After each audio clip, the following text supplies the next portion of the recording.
Hi everyone, welcome back to Geterbrewed channel. So today I'm with Rick in the Brouwerland shop in Belgium and we're going to chat to you about uKegs.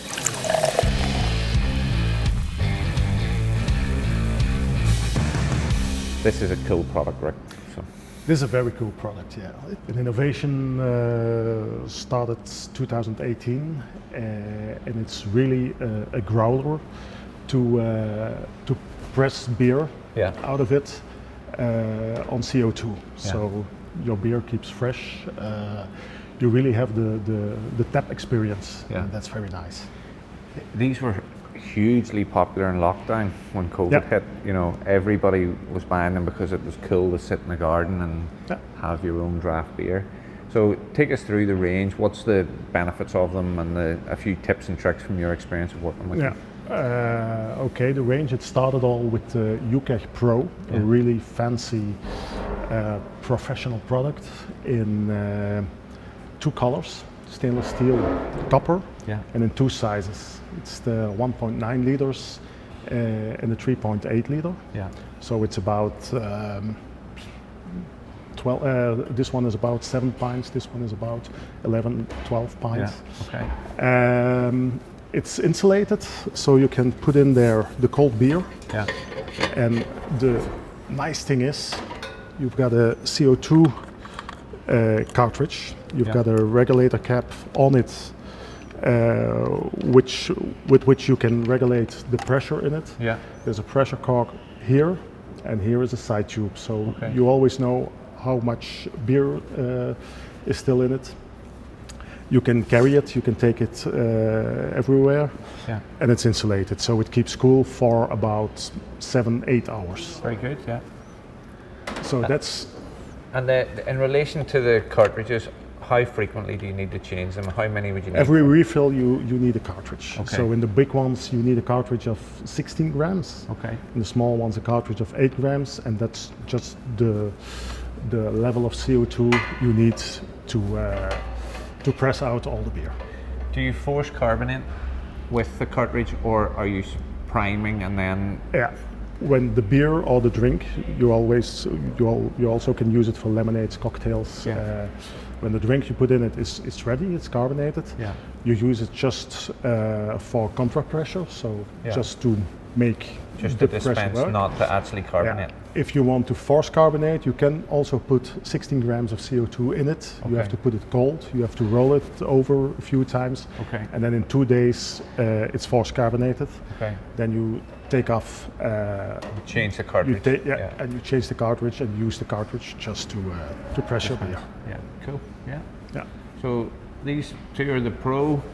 This is the Pro. Then after the Pro, they made a less fancy but more rental-proof product. So it's the same USPs. It's insulated. You can change the pressure here. You can put also a cartridge in it. It's the same sizes, 1.9 liter and 3.8 liter. But there's no special things on it like a side tube, like a pressure cork. It's just everything is intern. Another one is the CoffeeMate, the cold brew maker. This is just in 1.5 liters or 1.9 liter. And the difference is, instead of putting CO2 in it, you put nitro in it, nitrogen.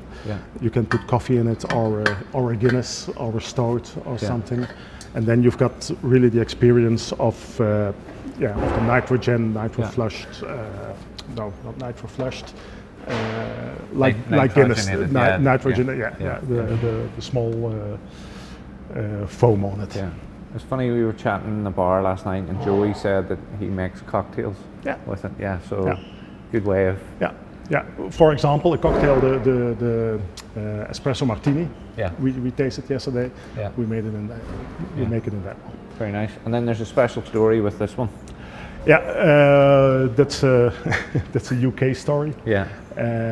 This is a limited edition, and we have it produced for Hennessy in UK, and they use it in their bars, branded to make also a fancy cocktail with I think a Hennessy XO and a very special Coca-Cola, very special cola. I don't know which one. Okay, yeah. So they created their own cocktail, and they've got lots of those ones, and they are very popular. Yeah.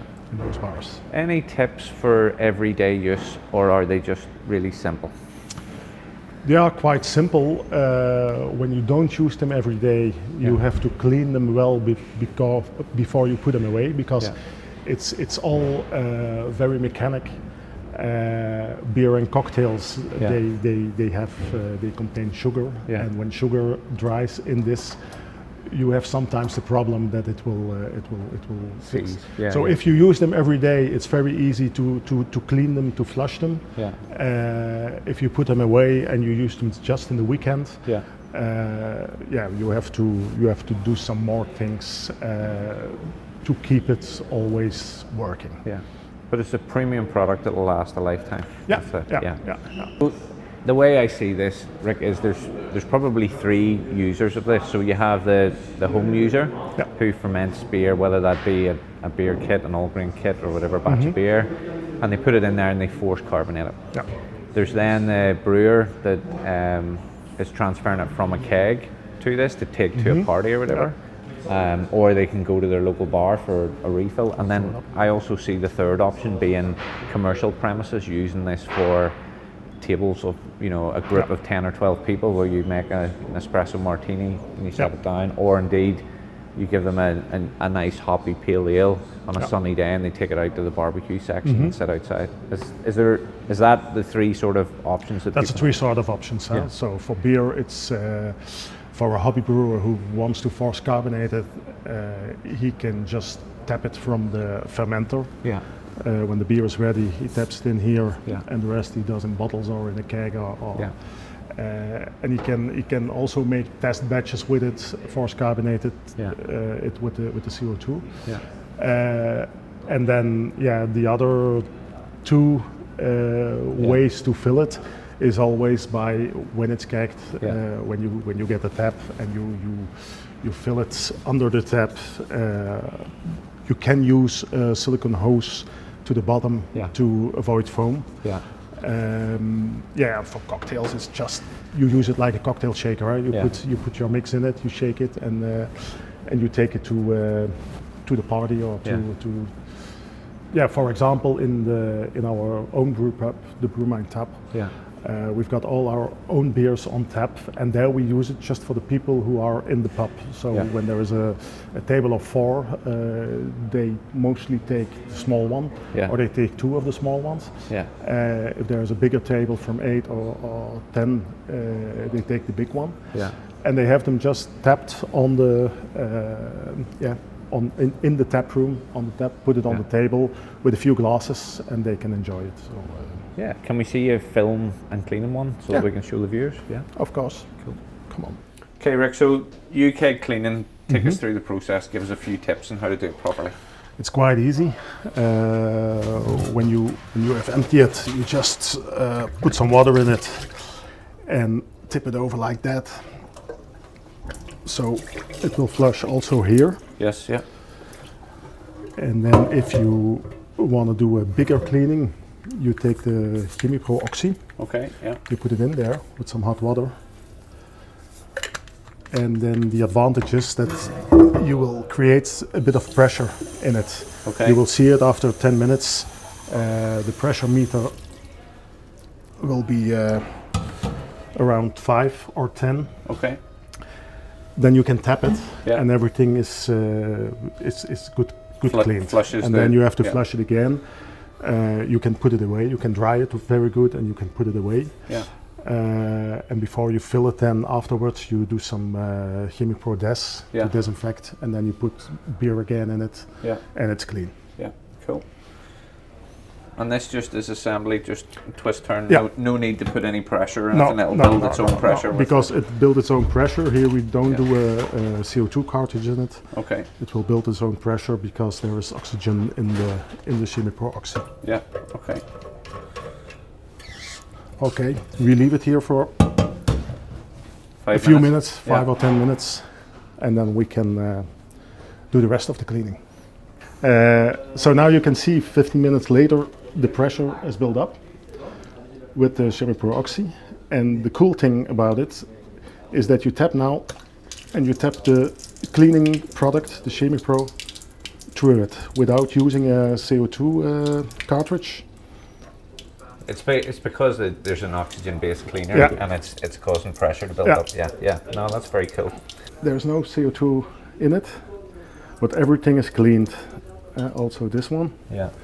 And then just you tip it over. It's clean. It's ready to fill. Let's go.